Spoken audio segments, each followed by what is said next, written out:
আসসালামু আলাইকুম রহমতুল্লাহি ওবরকাতুহু। সম্মানিত দর্শক, ডক্টর মোহাম্মদ ইউনূস এবং গং এই কথাটাই ব্যবহৃত হচ্ছে। ভারতীয় পত্রপত্রিকায় গত ১৭ মাস ধরে তাকে কখনোই ডক্টর ইউনূস বলেননি। তাকে টিটকারি করে বলা হতো মোহাম্মদ ইউনূস। অনেকে তাকে জঙ্গি ইউনূস বলতো, অনেকে তাকে আরও কত আজেবাজে কদর্য ভাষায় আক্রমণ করত। আমাদের দেশের মানুষ, বেশিরভাগ মানুষই তাকে সম্মান করেছেন শেষ পর্যন্ত, এবং তাকে সবাই ডক্টর ইউনূস বা ইউনূস সাহেব এই কথা বলে বা ইউনূস স্যার এই কথা বলে তাকে সম্বোধন করার চেষ্টা করেছে। তিনি যেভাবে তারেক রহমান সাহেবের সঙ্গে সমঝোতা করেছিলেন, কথা দিয়েছিলেন যে তিনি ফেব্রুয়ারি মাসে নির্বাচন দেবেন, সেভাবে তিনি নির্বাচন দিয়েছেন। তারপর ক্ষমতা হস্তান্তর নিয়ে আলী রিয়াজের কথার পর যে ধরনের, যাকে বলা হয়, সন্দেহ সৃষ্টি হয়েছিল, অবিশ্বাস সৃষ্টি হয়েছিল, সেটাও শেষ পর্যন্ত টিকেনি। তিনি সেই ক্ষমতা হস্তান্তর করেছেন।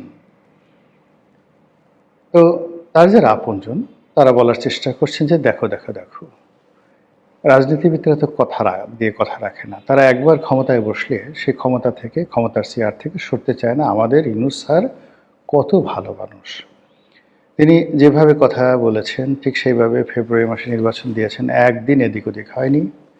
আবার নির্বাচনের পরে যত দ্রুত সম্ভব তিনি ক্ষমতা হস্তান্তর করে তার আপন পেশায় চলে গিয়েছেন।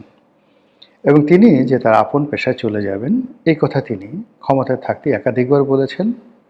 নুরুল কবিরের সঙ্গে সাক্ষাৎকারে বা সেই মাহফুজ আনাম সাহেবের সঙ্গে যে সাক্ষাৎকার, সেখানে তিনি একই কথা বলেছেন। বিদেশি পত্রপত্রিকার সঙ্গে একই কথা বলেছেন যে আমি রাজনীতির মানুষ না, ক্ষমতার মানুষ না, পথ চলতে চলতে এসে গেছি, এতটা চিন্তা ভাবনা করিনি। তারা আমাকে বলল, আমিও চলে আসলাম, দেখি না কিছু একটা করা যায় কিনা, হলে ভালো, না হলে কি আর করার আছে, আসছি, চলে যাব। তিনি ঠিক যেভাবে কথা বলেছেন তার পরিণতিটি আসলে ঠিক সেইভাবেই তিনি ঘটিয়েছেন। এখন আমরা কি তার প্রতি কৃতজ্ঞ থাকব যে জুলাই আগস্ট বিপ্লবের পরে যদি না আসতেন ডক্টর মোহাম্মদ ইউনূস, তাহলে বাংলাদেশে একটি দুর্ভিক্ষ হতো, বাংলাদেশে একটি জনযুদ্ধ হতো, এবং বাংলাদেশ নামক রাষ্ট্রের স্বাধীনতা, সার্বভৌমত্ব চলে যেত এবং একটি সিভিল ওয়ারের কবলে পড়ে দেশ তছনছ হয়ে যেত। কথা কি ঠিক তাই? এটা ডক্টর ইউনূসের যারা ভক্ত তারা বলেন, কিন্তু তার প্রতিপক্ষ যারা ইদানিং তারা সবাই বলার চেষ্টা করছেন যে ডক্টর ইউনূসের জায়গায় যদি রাম, শাম, যদু, মধু, লেদু, গেদু, ধলা তারা যদি আসতেন, তাহলে পরিস্থিতি এর চাইতে খারাপ হতো না। এই যে কথা, বড় বড় সাংবাদিকরা টেলিভিশনে সেই কথা বলছেন, খুবই জঘন্য কথা, খুবই আপত্তিকর কথা।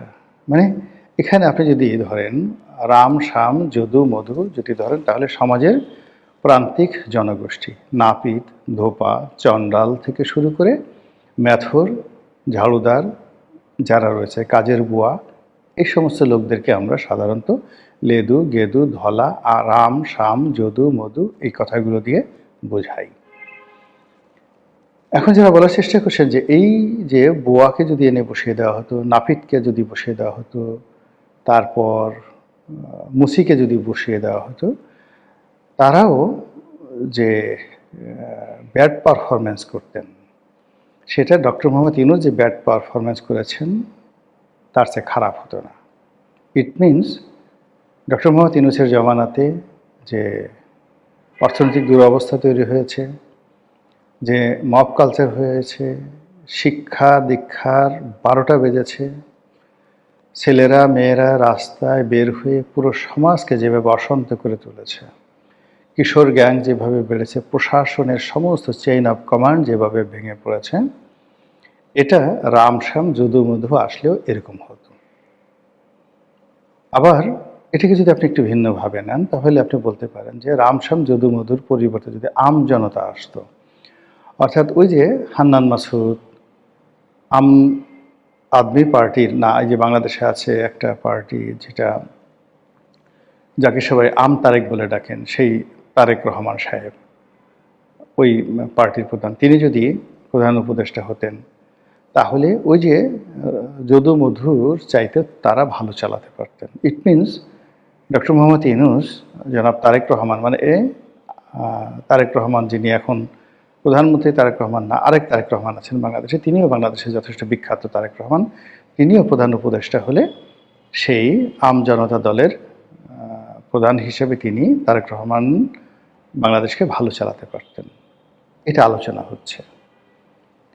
আর যদি বলেন যে যোগ্যতম লোক যদি আসতেন, সত্যিকার অর্থে যোগ্য, দ্য লিডারশিপ কোয়ালিটি যাদের আছে, তারপর দেশপ্রেম আছে, তারা যদি ক্ষমতা আসতেন, তাহলে এই 17 মাসে আল্লাহ রাব্বুল আলামিন যেভাবে ডক্টর ইউনূসকে সুযোগ দিয়েছিল, সেই সুযোগ কোনো যোগ্যতম লোক পেলে বাংলাদেশের আমূল পরিবর্তন ঘটে যেত।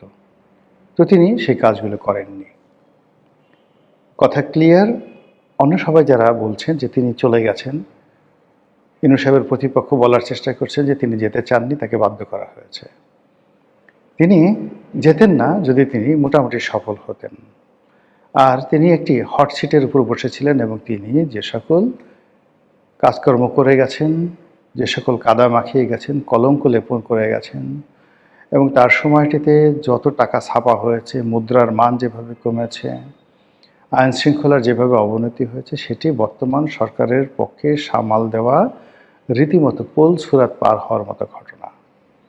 যদি পান থেকে চুন খসে, 19 থেকে 20 হয়, বিএনপির মতো দল, রাজনৈতিক দল তছনছ হয়ে যাবে। এবং জনাব তারেক রহমান সাহেবের সারা জীবনের স্বপ্ন, সারা জীবনের অর্জন এলোমেলো হয়ে যাবে। এর ফলে কি হলো, ডক্টর মোহাম্মদ ইউনূসের জমানার যে কর্মকাণ্ড, এগুলো নিয়ে এখন চুলচেরা বিশ্লেষণ হচ্ছে। সবচেয়ে সঠিক হচ্ছে তা নয়। আমাদের দেশে ক্ষমতা কেন্দ্রিক রাজনীতি, ক্ষমতায় থাকলে মানুষ একভাবে কথা বলে, আর ক্ষমতা চলে গেলে মানুষের মাথা খারাপ হয়ে যায়। তো সেক্ষেত্রে ক্ষমতা চলে গেছে ডক্টর মোহাম্মদ ইউনূসের, এখন তাকে কেন্দ্র করে কিছু মানুষের যে রাগ, ক্রোধ, ক্ষোভ, এটা যেভাবে আসছে, এতে করে ডক্টর মোহাম্মদ ইউনূস বিপদে পড়বেন। এবং আমাদের মতো কিছু লোক আমরা বলেছিলাম যে ওনার যখন ক্ষমতা চলে যাবে, ওনার গ্রামীণ ব্যাংক ভবন সমস্যায় পড়বে, ওনার ব্যবসা বাণিজ্যের সমস্যায় পড়বে, উনি নিজে সমস্যায় পড়বেন, ওনার আত্মীয় স্বজন থেকে শুরু করে ওনার যে পৈতৃক বাড়ি, ভিটা বাড়ি, সব কিছুই সমস্যায় পড়বে। এবং এখন আলামত দেখে সেই রকমই মনে হচ্ছে। তিনি যদি এই সময় হঠাৎ করে রাষ্ট্রপতি হয়ে যান, এবং এখন শাহাবুদ্দিন চুপ্পুর মতো রাষ্ট্রপতি নয়, আপার হাউজ হবে, এবং যেভাবে তিনি সেই যাকে বলা হয় জুলাই সনদে সব কিছু লিখে রেখেছেন, যেভাবে তিনি সংস্কার কমিটি করেছেন, ঠিক সেইভাবে যদি সব কিছু পরিবর্তন হয়, তাহলে হয়তো রাষ্ট্রপতি পদে থাকলে লোকজন বা সরকার কেউ তার বিরুদ্ধে যেতে সাহস পাবে না। আদারওয়াইজ তাকে কিন্তু সমস্যায় পড়তে হবে।